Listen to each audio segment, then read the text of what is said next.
Hi there, this is John Wilkinson again from History Made Easier.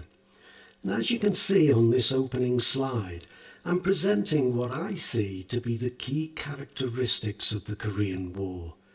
Characteristics that might well be the focus of exam questions. What was the UN's involvement in the Korean War? Why was Chinese support for North Korea so important? Or how successful was America's policy of containment in Korea? So let's get into it. And here you can see the ground I'm going to cover, from Kim Il-sung's invasion of the Republic of Korea, or plain old South Korea, to American and UN involvement, to the Soviet Union's involvement, and that of the People's Republic of China, taking us to the conclusion and the cost of the war. It all started with Kim Il-sung, and if this sounds like a children's pantomime, I would suggest you now boo and hiss. For on the morning of June the 25th, 1950, DPRK forces crossed over the 38th parallel and invaded the Republic of Korea. And it's worth repeating some of the things I said in earlier presentations. Kim was a Red Army captain who had undergone training in the Soviet Union. He first approached Stalin about uniting Korea in early 1949, but the timing wasn't right for Stalin. But he went back to Stalin the following year, and this time received the go-ahead, invading South Korea on June the 25th, 1950, hitting them with everything he had by land, sea and air. America reacted immediately. But before I go any further, let me point out that I'll place some possible exam questions on the rest of the slides, so that you can see how my analysis can help you. So, to continue. President Truman sent advisors to Korea, some troops as well as supplies, dispatching American warships as well. He also used diplomacy, calling on the United Nations to condemn the invasion and to call for the immediate withdrawal of DPRK troops. Now, I will continually refer to UN forces, because that's what officially they were. But in reality, they were overwhelmingly American. America provided almost 90% of UN troops, 86% of the naval power, and 93% of the air power. What's more, the UN troops were led by the American General MacArthur. He took his orders from and reported to President Truman, not the UN, though they received his reports, but only after the President had read them.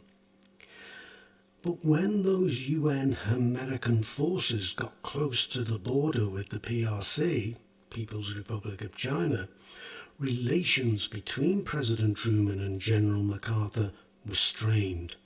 Truman did not want him to endanger war with the PRC, whereas MacArthur wanted just that. But this could have meant war with the Soviet Union too, effectively a Third World War. Truman was still determined to stand firm in defending the Republic of Korea, but did not want to escalate things.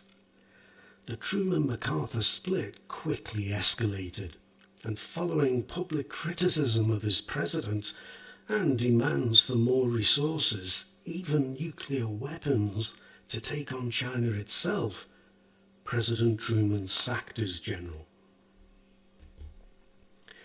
Now, the Korean War is of particular interest in the history of the Cold War, not only because it resulted in actual war, but because there was direct UN involvement.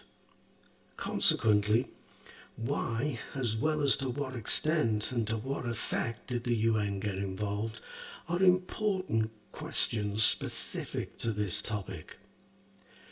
The the UN General Secretary, Trygve Lie, called an emergency meeting of the Security Council on the day of the DPRK's invasion, which passed a first resolution introduced by the American delegation, calling for the DPRK to withdraw its troops immediately. When the DPRK ignored the UN, the second resolution was passed just 2 days later, recommending intervention by the international community. A third resolution passed a little over a week after the second, and put the international force under a single American command. These resolutions committed UN member states to military action. So it was that the West fought as a UN force, and though it was overwhelmingly an American force in reality, another 15 member states, including Britain, did send fighting troops, and another 10 countries provided non-military assistance, mostly medical care. You might wonder why the UN was able to act, why the Soviet Union didn't block UN action with its veto. Well, the UN resolutions were able to be passed because the Soviet Union was boycotting the UN in protest to the fact that the People's Republic of China was not recognized, and China was still being represented by the nationalist government that had fled to Formosa or Taiwan, rather than by Mao's government in Beijing. Yet Stalin was aware of Kim Il-sung's invasion plans, and so the likelihood of the UN response, which begs the question, why still boycott the UN and so deny himself the chance to use the Soviet veto? In August, the Soviet Union's delegation did return to the UN and immediately used its veto in the Security Council to thwart further UN action. As a consequence, America put forward a resolution to the General Assembly known as Uniting for Peace that handed responsibility for peacekeeping to the General Assembly if the UN was unable to act because of a veto in the Security Council. There was no veto in the General Assembly. It was controversial, but it worked, even if it would later be repeatedly used against American interests. When we are looking at the Soviet Union's involvement in the war, we must not forget that Stalin, after first saying no, did give his blessing to Kim's invasion.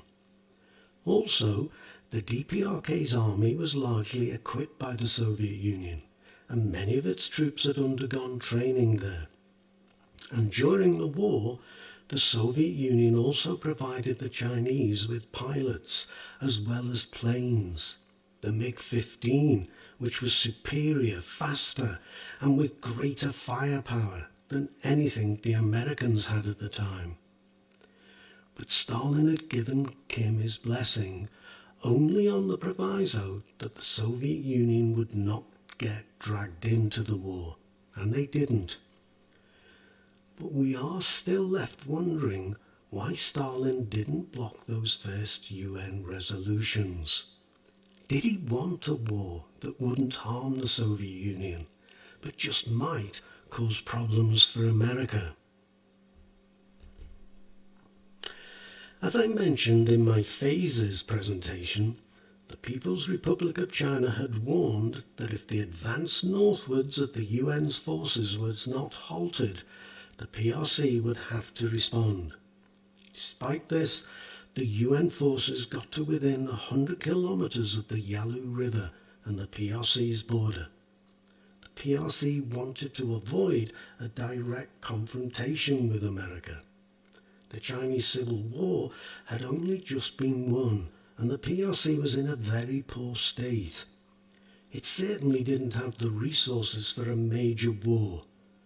But when Mao's warning was ignored, the PRC felt compelled to act, and a force of heavily armed volunteers, I put in inverted commas, initially numbering about 200 to 300,000, but rising to over 1 million, entered the fray. The Chinese fought as volunteers so that the PRC was not officially involved, just as America fought as a UN force. But it was the People's Liberation Army, trained and armed by the PRC.